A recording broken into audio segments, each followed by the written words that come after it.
Hello friends, welcome back to my channel. So friends, आज मैं आपके साथ इंग्लिश की एनसीईआरटी 8th क्लास की बुक पूर्वी शुरू करने जा रही हूँ। जो सिलेबस जो है वो चेंज हो चुका है और अब इस नई बुक के साथ हम अपनी जर्नी स्टार्ट करेंगे। सो आइए स्टार्ट करते हैं इसका फर्स्ट चैप्टर। तो फर्स्ट चैप्टर का नेम है wit and wisdom. What's the meaning of wit? Wit means जवाबदेही। मतलब जब हम किसी से बात करते हैं और एकदम से जो पर्सन हाजिर जवाबी करता है, जवाब दे देता है, उसे हम विट कहते हैं। ये शॉर्ट टाइम के लिए होता है कि किसी ने बात की और हमने साथ ही उसका आंसर दे दिया। एंड विजडम मीन्स बुद्धिमानी।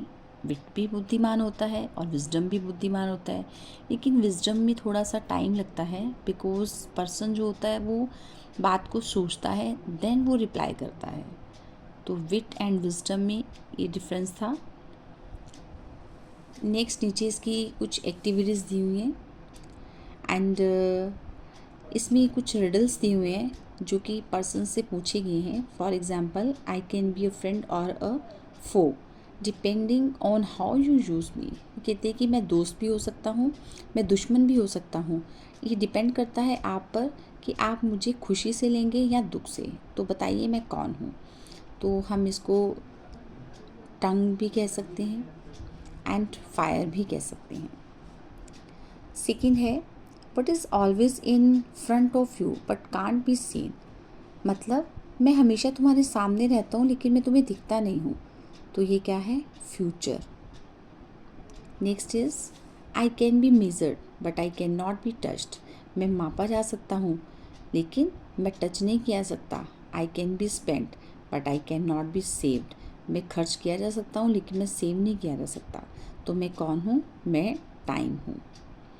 नेक्स्ट है what has to be shared before you can keep it.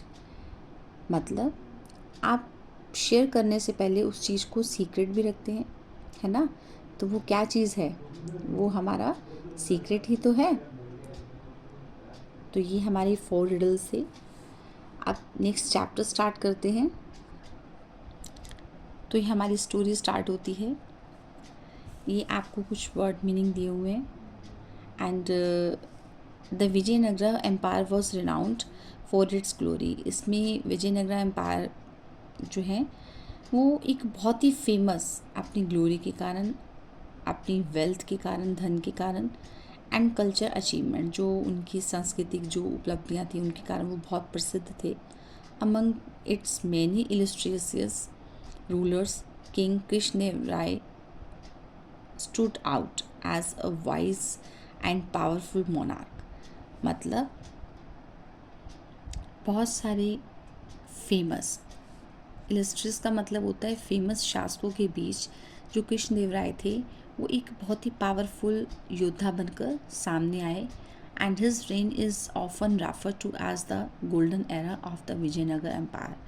और हमेशा उनके क्षेत्र को रेफ़र किया जाता था एक किस नाम से? एक सोने का युग। कहाँ का? विजयनगरी एम्पायर का।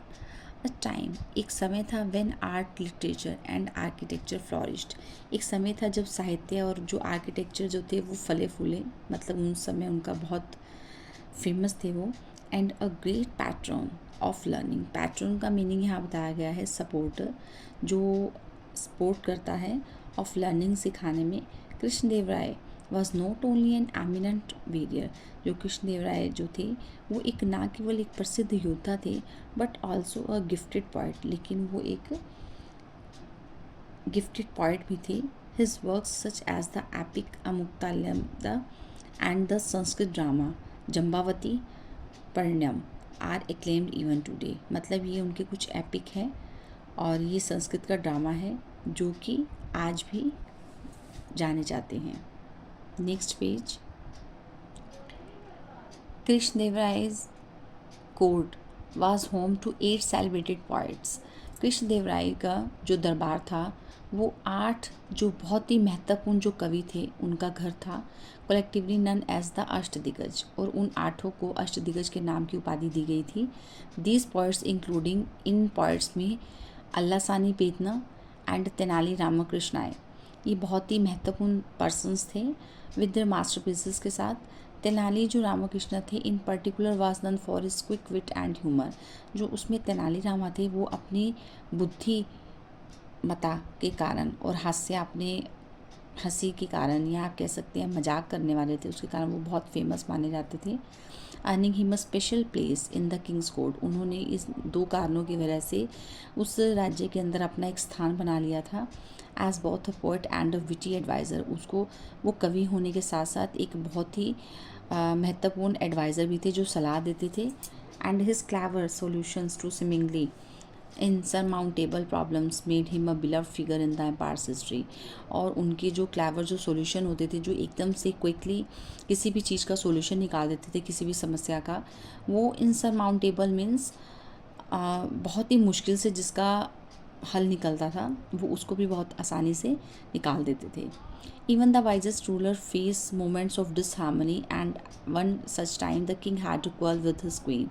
एक समय जो राजा होते हैं ना, बुद्धिमानी शासक, उनको भी डिसहार्मनी का मतलब होता है, हार्मनी मीन्स सद्भावना और डिसहार्मनी मीन्स उनको भी निराशा का जो मुख है वो देखना पड़ता है। जब एक बार जो राजा है उसकी लड़ाई अपनी पत्नी के साथ हो गई थी, मीन्स राजा भी होते हैं, उनका भी उनको भी दुख का सामना करना पड़ता है। तिरुमलाम्बल ओवर ए सिमिलरली ट्रिवियल मैटर। जो तिरुमलाम्बल है उनकी पत्नी का नाम था।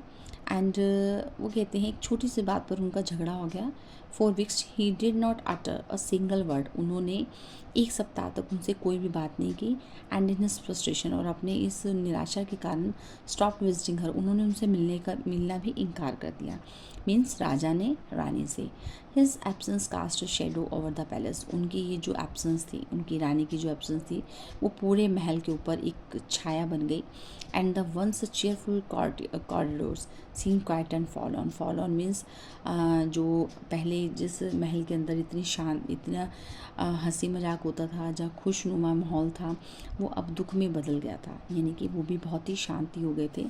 तिरुमलाम्बल डिस्ट्रॉट एंड अपसेट। तिरुमलाम्बल जो थी वो बहुत ही परेशान और दुखी थी। And tried her best to resolve. उन्होंने बहुत कोशिश की इस इशू को सुलझाने की, लेकिन वो असफल रही। विद नो अदर अल्टरनेटिव, और कोई भी अल्टरनेटिव ना होने के कारण she decided to seek the help of Tenali Rama. उन्होंने निर्णय किया कि अब वो तेनालीरामा की ही हेल्प लेंगी। द कोर्ट्स ब्रिलियंट, जो कि राज दरबार का बहुत ही शानदार और बुद्धिमानी कवि था। Rama listen carefully. रामा ने उनकी सारी बात को, रानी की सारी बात को बहुत ही ध्यानपूर्वक डिटेल में सुना। The king wrote a poem. उन्होंने बताया कि राजा ने एक कविता लिखी। शी बिगेन, उन्होंने शुरू किया। हर वॉइस ट्रैवलिंग, उनकी जो आवाज़ थी वो कांप रही थी। It was filled with wake expressions. मतलब उसमें वेक का मतलब होता है अनक्लियर, उसमें कुछ अस्पष्ट एक्सप्रेशंस भी थे, जैसे sun, moon, star, beautiful sky, but it made no sense, उसका कोई मतलब ही नहीं था। And when he tried reciting it to the minister, और जब उन्होंने मिनिस्टर्स के साथ उनको सुनाया, दे ऑल अवॉइडेड हिम, उन्होंने सबने उसको इग्नोर कर दिया। एंड मेकिंग एक्सक्यूज़ बनाते हुए। इट वॉज़ लेट इवनिंग, बहुत शाम का समय था, और वो मेरे पास आए और उन्होंने सीकिंग एन ऑडियंस, मतलब ऑडियंस के बाद वो मेरे पास आए। And he began reciting it to me, उन्होंने इस कविता को मुझे सुनाना शुरू किया। But I was so exhausted, मैं बहुत ज़्यादा थक चुकी थी। आफ्टर अ टायरिंग डे, इस थके हुए दिन के बाद, मतलब मैं बहुत ज़्यादा सारा दिन काम करके थक गई थी।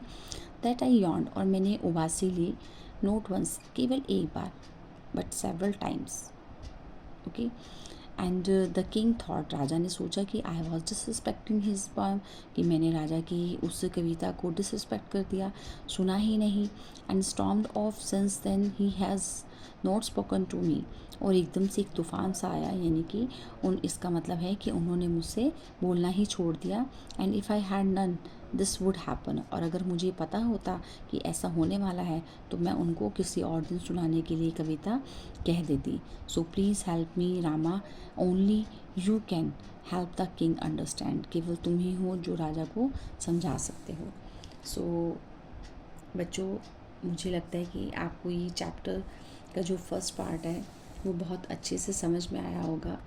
नेक्स्ट पार्ट मैं अपनी नेक्स्ट वीडियो में ही आपको शेयर करूँगी। सो अगर समझ में आया हो तो प्लीज़ लाइक, शेयर और सब्सक्राइब ज़रूर कीजिए। Thank you.